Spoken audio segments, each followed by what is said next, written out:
Welcome to the Unhinged. Unhinged. The Unhinged Poddy. Welcome to the Unhinged Poddy. This is your host Rasi, and this week we are spilling the tea on sustainability, dissecting its gendered burdens, corporate greenwashing, and digging into why the ultra-rich need to take responsibility for trashing the planet. This turned out to be a much longer discussion than we anticipated, but oh so insightful. So we will be covering this in 6 bite-sized parts. And my expert guest to lead this discussion is my neighbor, John. Hi, John. Howdy, neighbor. This is going to be fun.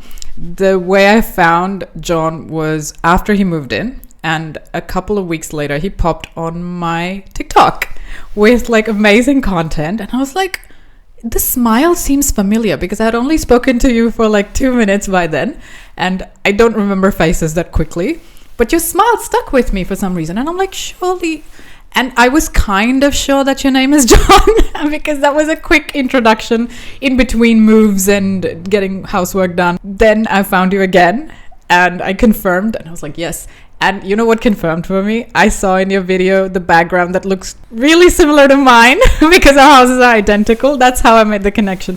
This was so funny.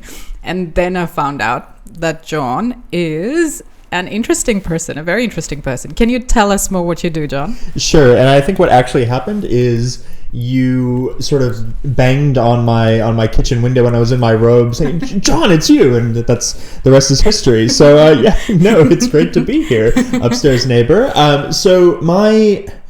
How do I describe my background? I suppose the formal way is a sustainability author, consultant, and speaker. I'm an accidental sort of social media influencer, even though that makes me feel really gross saying. But my background really is in sort of sustainability, public policy, and a lot of that, as I'm sure we'll get into, has been spent in a few different interesting places around the world, which I think, not to pat myself on the back, gives me a unique perspective on what it means to build a sustainable future. Pat away. I started the podcast with just women-based perspective. A roundabout knowledge doesn't get shared if I just stick to one topic. Everything is connected. Everything is political. Everything has different impacts on women and men. Everything is driven differently based on who you interact with and who you talk to. So as always, we'll run this in parts. And this time I come with better structure because you are coming out with a book and I wanted to align the conversation with a book. Tell me, first of all, what's your book called? Because I love the name. You're all going to love the name. So my book that I have coming out towards the end of this year, so 2025, is called Eat the Rich, Exposing the Not So Ethical Behavior of the 1%. It is my third book. I don't know why I keep going on this roller coaster ride, but really excited to share some of their very unethical stories, like things that are just mind-boggling. This is like elite level tea, honestly. That's what it is. Yes. You know what they do? And you all go into corporate jargon and then explain how awful they are. So this is bitching, but more elite. So I like that. It's ethical bitching. I like ethical that. Bitching, yes. Much needed bitching. You said you had 2 more books before this. Yes. So my first book came out in 2020. It's called Sustainability for the Rest of Us, Your No Bullshit 5-Point Plan for Saving the Planet. Oh, that's so a very practical guidebook. I don't really dictate to people what they should and shouldn't do. I think that's a personal journey, but I try to get people thinking a little bit differently about what it means to save the planet and society. And then my second book, which came out in 2023, is called The Great Greenwashing, How Brands, Governments, and Influencers Are Lying to You. So very much a deep dive into greenwashing. And I think the Eat the Rich book that's coming out later this year is sort of a tack-on of some of the stuff I talked about in The Great Greenwashing that I really didn't get to dive into too much. I talked a lot about corporations and state-sponsored greenwashing, so from governments, but I really wanted to dig into individual personalities, celebrities, and the billionaire class. people with more influence. Absolutely. And more money. Oh, more money. Yes. Yes.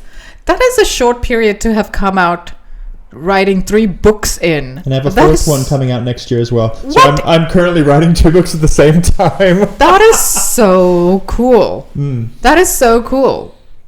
I know writing books is not easy. No, because not at all. you lose chain and you lose perspective sometimes midway, and you're like, oh my god, I don't know if I have enough. So this is very impressive.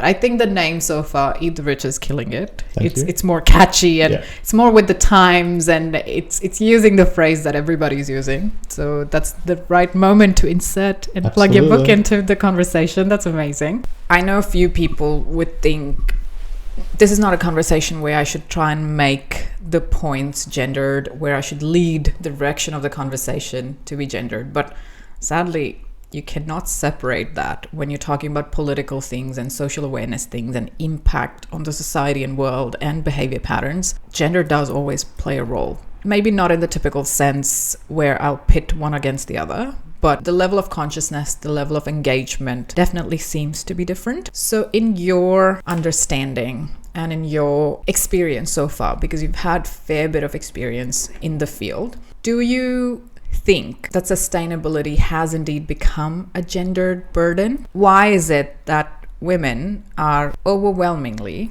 the ones who buy ethical products and do the recycling, and they lead the local actions, and they also tend to absorb more guilt? Is that my observation, or has that been your experience and your observation too?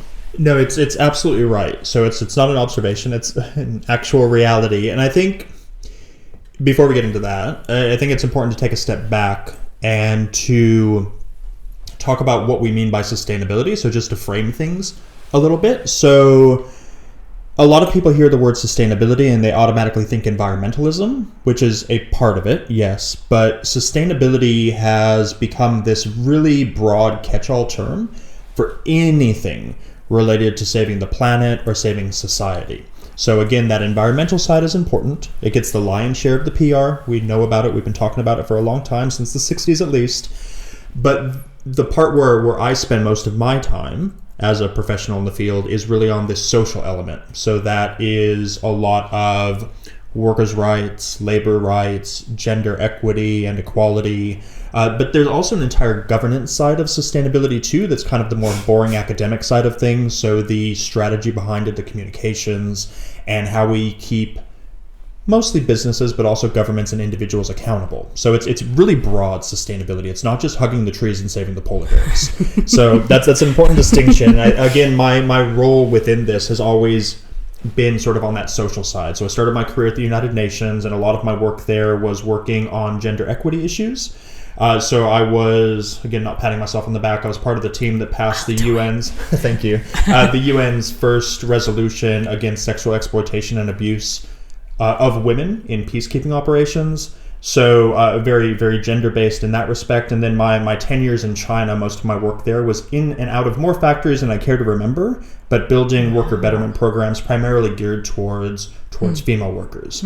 So all of that to say that absolutely gender plays a massive issue in sustainability, in building a better future, because women are half the population, so of course they play a big part in it. But certainly there are very unique particular issues that are relevant to women, especially if we start to talk about women in the developing world, that need to be addressed if we're ever going to really be building a better society and a better planet. Now, when it comes to consumerism, which is, you're getting back to your question, the guilt that a lot of corporations place, and undue guilt, happens to women who are the primary consumers in a lot of respects of whether that's a fast-moving consumer good or just household consumption in general, where women tend to be the, let's be honest, the ones that are doing the shopping for the house and the management of the house. So the pressure is then put on them. But as I'm sure we'll get into, individuals should not be feeling that pressure. The pressure should be placed elsewhere in terms of who is going to be building a better future for everybody. And that's what I was talking to you about earlier. Why is it my mental burden and conscious burden alone as to, for example, what period products do I use? I know sanitary napkins go in the landfill and it's a huge issue. They're not biodegradable. So it is now somehow on me and my pocket to buy something more expensive because it is biodegradable, or buy something that I'm not going to be comfortably using just because I want to save the planet. Why is it just on me? But meanwhile, the corporations can go ahead and be responsible for massive oil slicks, be responsible for massive deforestation and everything. Mass consumerism is designed to be driven towards women. And when women do end up succumbing to that pressure and consume, because you leave them no other option sometimes, then you switch the conversation and talk about how they should be conscious of the environment and how their basic necessities are somehow killing the planet. How? Yeah, the way I look at things, so there's kind of three big groups or segments of, let's call them people, that are individuals that can help to build a better future, right? So you have the individuals, us, people, individual consumers, and we've really been at the forefront of the movement since the start in the 1960s, right? So it's always been about bottom-up people power, save the planet, you can do this, rah, rah, rah. At the other end of the spectrum, you have governments, right? And we know very well that governments have washed their hands of trying to do anything. So they really can't be trusted to do much. I mean, one of the most glaring statistics right now comes from the Climate Action Tracker. So this is a group that monitors which countries are in line with their Paris agreements. If I asked you right now how many of the 194 Paris Agreement countries are in line with their Paris Agreement targets, which are set to expire at the end of this year, how many countries are ready to really meet those targets? Not many from what I last saw. Zero. There you go. And not many are willing to align with it none either. are willing to align with it either. So governments have entirely washed their hands of this whole sustainability thing. They just see it as absolute nonsense. And then the other segment are companies, right? And the reason I work with the private sector, with companies, is because they have access to capital and resources and the willingness, if they're smart, to want to differentiate themselves through becoming a more sustainable business that consumers don't have, individuals don't have access to the amount of capital and resources that it takes to really solve the problems that we're facing. And as we just said, governments don't care. So corporations, the burden should be on them. Why they don't take up that burden is because I think a lot of times we as consumers just let them get away with it. We say, oh, that's just sort of how the system is. And I don't mean to be a cop-out for the capitalist system. I know we talk a lot about overthrowing the system and creating something different, but honestly, that's not my lane. I'm not an economist. I hope there's a brilliant somebody somewhere creating a different system that we'll implement, but for the time being, this is what we have. So we operate within it, and we try to change it from the inside. Call me a sellout if you'd like, but that's sort of the reality of the situation. Now, what do we do with that? With corporations that are so cashed up and so smart with how they position themselves, public relations wise, with consumers through market research, that consumers sort of go, okay, I guess this is just how it is, but it doesn't have to be. So they do place purposely, this is part of the system, the burden on the consumer, so then they don't have to do anything. It's by design, as you said. Absolutely by design. If as a big responsible entity you do a little bit, then it kind of gives the illusion that you're absolved from your responsibility and your stake in driving that change. You did whatever needed to be done. You did at least a little bit. Look at the others. You'll look better by comparison, just like you said with the private sector too, because the government is doing shit all sometimes to actually actively drive this change. They tend to look better, so much better by comparison straight away. You're willing to engage in the conversation, instant points.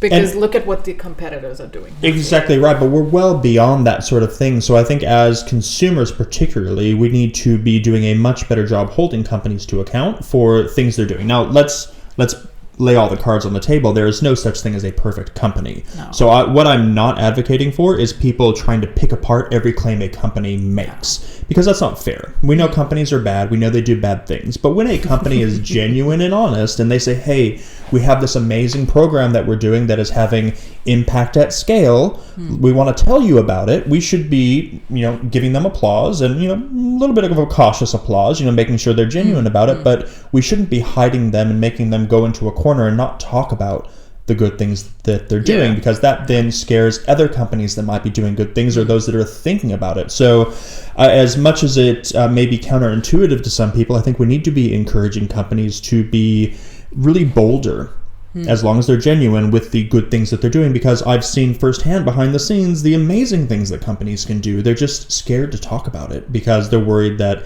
an activist or the media is going to say, hey, but what about this? And the one thing that drives me nuts all over social media is whataboutism, because we can what about till the cows come home. It doesn't solve anything. None of us can do all of it. We can only do whatever is in the best of our capabilities. 100%. And you know what it is equivalent to? And this is kind of intersecting what I have seen. You know how many men get called out when they're nicer to women, when they are kind of feminists and everything.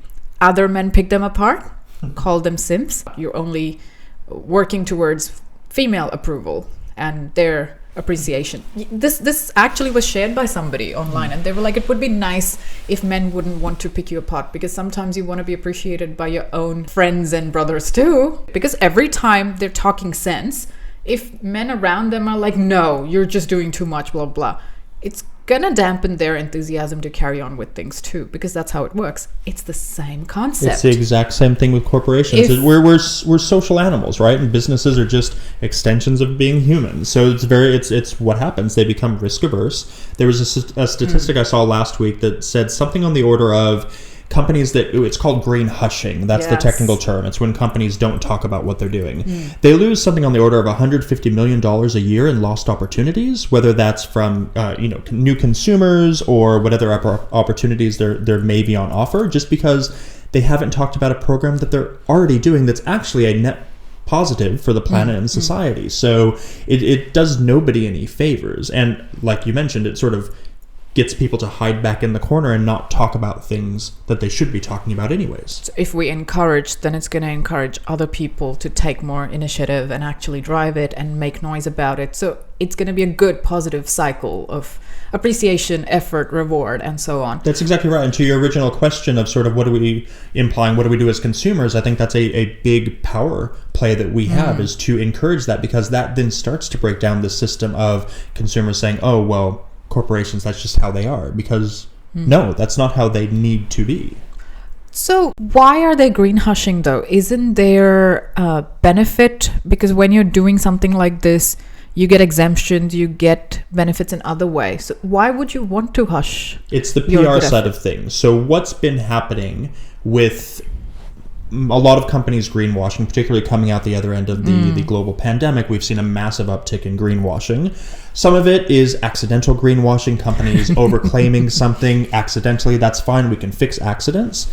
A lot of times it's really nefarious sort of stuff that the big companies, the usual suspects are doing. And because of that, consumers, media, activists have become very wary of any companies making any claims at all. So what's happening is a company will say something they're doing. Again, let's give an example of a positive program that they're doing, but somebody somewhere will eventually sort of pull on a thread on that sweater and find something wrong, and then it becomes a PR nightmare. So rather than a good for the PR and the marketing of the company because they tried to show a positive thing, now they're having to deal with a crisis because somebody found something wrong. My advice to any client I work with, any audience I speak to, is always one of radical transparency. So all your cards on the table. When you do that, nobody can find anything wrong. That's a big ask. It's a big ask, but it's something that companies have done in the past. So if you're going to talk about a good thing, you also need to talk about the other things that are not so great, the barriers you're facing, the problems that you have, because consumers know when something is wrong in your company. They're getting smarter. We have all the access to all the information. So we know as well as a corporate executives do of all the problems that they're facing. So just be honest. Say, hey, we know this is an issue. We're doing X, Y, and Z. Or we know it's an issue and we can't get to it right now. Again, consumers, nobody is expecting a company to be perfect. Just don't lie to us. I think it's as simple as that. Just be honest. Don't twist the narrative. You can talk about, that we're trying to meet X, but Y still happens to be a known issue. We're going to still run with it. It's a little bit of a change. We're working towards trying to find out better means. Even if you aren't, that kind of soothes the whole conversation into you at least being intentional towards it. And it changes the outlook that a lot of people, the majority of people have towards sustainability writ large, is that this is something as easy as flipping a switch. What we do is not flipping a switch. It's highly nuanced. We operate in a landscape of gray all the time. I think the reason a lot of people are so disheartened with the environmental movement or building a better future is because they think we should have done it already. They think it's simple, and it's not. So I think the more companies are honest about all the problems they face, and there are a lot of problems, people will start to say, hey, I guess this isn't as easy as we thought it was. Yeah. And maybe make my life a little easier as a sustainability consultant. Yeah. It is a big ask. You need to be willing to take that backlash sometimes. And we have heard the greenwashing stories where they had a party line that they were advertising against to make a case for themselves, but people found out that this is a misleading term that they're using. This is a misleading label, and literally tore them apart. Rightfully, by the way. If anybody's listening and if anybody wants to take tips, be honest and genuinely care about it. Nobody's expecting you to be 100%, but again, lay your cards on the table. That was so perfectly articulated. Thank you. Hopefully it might help somebody to at least start thinking about it. Now, how do you see the emotional labor of sustainability to show up in everyday life? Because this does start with emotional labor. You will not drive efforts towards it till it somehow makes home in your psyche somewhere. It starts to burrow in your consciousness and in your awareness, especially in domestic settings. Do you think men and women are expected to carry that weight differently? Firstly, do you think they do carry it differently, straight up? And are they expected to? Is that the reason why they carry it differently then in that case? It's an interesting question. We were talking earlier before we started recording about, I think you asked me the question of, in your work, John, who do you sort of gravitate more towards, men or women, or who is more receptive to the message? And there's absolutely a gender lens to things. And in sustainability, I would classify us as a caring profession, so much like education and nursing. And the reality of that is a lot of times when you talk about a caring profession, it's geared towards the feminine, right? So sustainability is very much considered a feminine profession, if there is such a thing. God forbid care is taken as something basic. I know there shouldn't be a gender lens, but this is the world we're working in, right? Yeah. So to your question, it's very much a female focused sort of energy and responsibility, even though it really shouldn't be. But that's sort of where we are with the world of sustainability. I think more important, though, than the gender lens, although obviously the gender lens is very critical, is someone's learned and lived experience and how that plays into things. So somebody that maybe is from a lower socioeconomic background, whether that's from a developing country or just in the country where they live in the developed world, that's going to absolutely, in my mind, this is entirely anecdotal, that's going to give them a much stronger interest in saving the planet and society, because they've been sort of at the, and I hate using this term, but it's a sustainability term, the bottom of the pyramid. Oh, yes. And so anyone that's at the bottom of the pyramid, there's only one way, and that's up. So they're going to try to push themselves up. They understand, even though they may not have the language that we would use as a sustainability professional, they're going to have that sense of caring and bettering. And I know there's scientific evidence to this that I don't have on hand, of people that don't have as much tend to care about society more than those that have everything, the 1% that maybe are stuck a little bit in their silos and their bubbles, and they don't care so much about everybody that's underneath them. So just out of entirely, just upbringing, people tend to be more caring, and from that want to build a more sustainable future. So there's the gender lens, the socioeconomic lens, and again, the learned experience lens. You don't have to have lived in a low socioeconomic background as an upbringing, but maybe you were on assignment somewhere in the developing world and you saw it firsthand. Something along those lines. So lived experience plays into it as well. That's all for part 1. We've begun unpacking the broad world of sustainability and its surprising gender dynamics. Join us next time as we dive deeper into why women often carry the biggest eco burden. And that was the Unhinged Poddy episode for today. I hope you enjoyed. Reach out to us at the Unhinged Poddy on our socials. Give me your feedback, suggestions. Tell me what you would like me to talk about next. Until then, bye. The Unhinged Poddy.